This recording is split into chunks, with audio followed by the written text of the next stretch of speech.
Hello everyone, just wanted to take a minute today, show you a couple quick shots here, some Dynacorn part issues I've got. This is my 64 Super Sport Impala.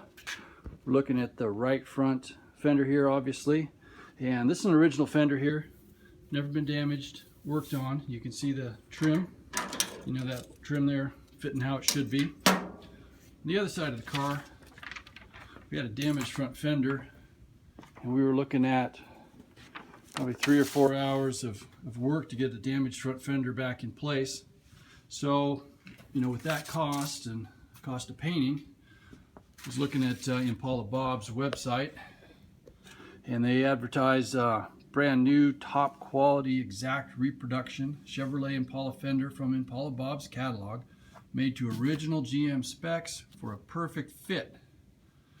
So ordered that up to replace this left front driver's side fender, and we fit it to the body and the radiator support before painting it. And I'll say too, it did require a fair amount of paint prep to get it ready for paint. Once we painted it, put it back on, lined it up with the the body and the radiator support, then put the grill assembly in, and you can see here this issue we've got with the protrusion on the front of the fender being short. And if you know anything about these cars, this is not adjustable. That's that trim piece, goes between the headlight bucket, finishes off in there. And all these are fixed points. There's no adjustment with this.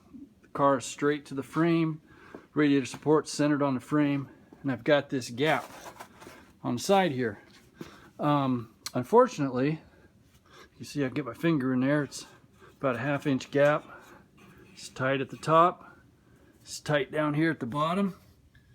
This lines up acceptably, everything else lines up on this fender. So I emailed Impala Bob's, went back and forth with them a bit, and final resolution, and I'll Bob tells me now, after, remember, we just read their advertisement, exact reproduction, perfect fit, original specs.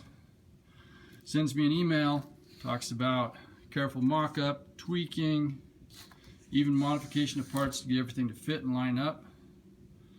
Aluminum trim is fairly soft and can be easily bent by hand to conform to a body contour commonly needed with our parts.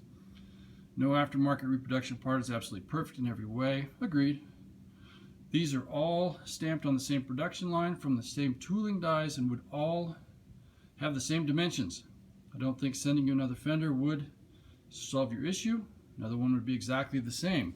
So just try to FYI folks, if you buy a Dynacorn fender, this is what you're going to get. Nice gap up front there. Just for comparison, here's my soft trim. See if I can do this with one hand. This is some old trim. You see it lines up in there on that fill panel, but that gap from the fender, there's no way to fix that unless you want to cut this fender up and start welding metal in there. I'll take this trim over. $50 fender I pulled from local salvage yard, 64 Biscayne. See that fender, the trim slip right in there. Other things on the Dynacorn fender, see how this recess goes all the way out there? You won't see that on the Dynacorn fender. It's got this notch here that gets in the way of your trim too. Anyway, that's what I got. And in fairness, we used Dynacorn floor pans, trunk, rear body box mount pieces. All that stuff was great. This fender though is an issue. Bob did agree if I bring it back, they'll give me my money back on it. I'm not going to ship it back from where I'm at. That's $180 to ship it.